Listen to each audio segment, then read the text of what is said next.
In today's video, I'm going to teach you Guide with Google and track.amazon.com. We're going to keep this simple and clear. You'll use Google to find the official Amazon shipping tracking tool, then enter your tracking ID to see the latest delivery status. You can do this on a computer or a phone using any browser you like. Start by opening your web browser and heading to Google.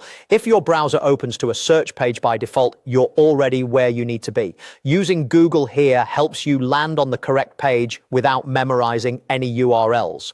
In the Google search bar, type the phrase Amazon Track ID. This specific wording is useful because it brings up Amazon's official tracking page right at the top. Press enter and you should see results that include Amazon shipping. In the results, look for the link that mentions Amazon shipping and shows the web address trackAmazon.com. Take a quick moment to verify the domain before you click. You want to see the secure padlock icon and the exact domain trackAmazon.com.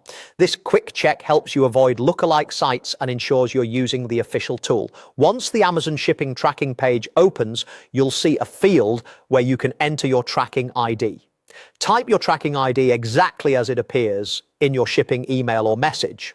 Tracking IDs are usually a mix of letters and numbers. If you're copying and pasting, watch for extra spaces before or after the code, since those can cause errors. If you're not sure where to find the tracking ID, it's typically included in the shipping confirmation from the seller, on the package label, or in a delivery notification. After you've entered the code, click the Track button. The page will load your shipment details showing the current status, recent scans, and the estimated delivery date if it's available.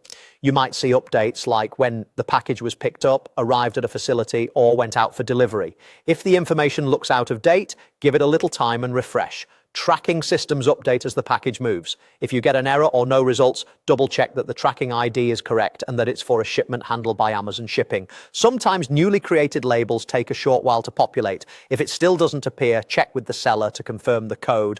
Or for retail orders placed on Amazon, look under your orders for built-in tracking. That's it. You've used Google to reach track.amazon.com, entered your tracking ID, and viewed your shipment status quickly and securely.